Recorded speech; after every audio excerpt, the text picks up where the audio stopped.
அம்மா, என்ன பண்றே? புது சோபா ரொம்ப பிடிச்சிருக்கா பாரு. ஓ, சொர்க்கம் போல இருக்கு இல்லையா சார்லி? ரொம்ப பிடிச்சிருக்கு. சந்தோஷமா இருக்கு உனக்கு பிடிச்சிருக்குன்னு கேள்விப்பட்டா. ஆனா இங்க வேலைகள் இருக்கு. சரி, நீ பண்ணு அம்மா. சாப்பாடு சாப்பாடு ரொம்ப நல்லா இருக்கும். சார்லி என்ன நினைக்கிற? நான் சாப்பிடலாம். ஏய் ஏய் ஏய், நம்ம ஏதாவது பண்ணணும். நம்ம ஒரு அசுரனை உருவாக்கிட்டோம். எனக்கு தெரியும் அப்பா, நியாயமா இல்ல. அது நம்ம இருவரோட விஷயமா இருக்க போச்சு. நான் சோபாவை வாங்கவே கூடாதுன்னு சொல்லி இருக்கணும்.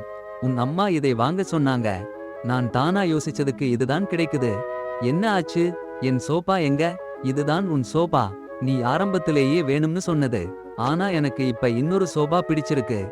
இதுவும் நல்லாத்தான் இருக்கு. உட்கார்ந்து பாரு. ஆமா ஆமா, இல்ல இல்ல இல்ல. பட்டன்கள் இல்ல. இது டிவிக்கானது. குளிர்காப்பு எங்க? என்னமாவது குடிக்கணும்னா கிச்சன் போகணும். கிச்சன் எங்கன்னு உனக்கு தெரியும் இல்லையா? அங்க இருந்துதான் சாப்பாடு வரும். சரி அப்பா, கொஞ்சம் நேரம் கொடுப்போம். அப்படித்தான் அம்மா அவங்க வேணும்னு சொன்ன சோபாவை வாங்கிட்டாங்க. நல்லா இருக்கு அம்மா. எனக்கு தெரியும். பயங்கரமா இருக்கு. நன்றி.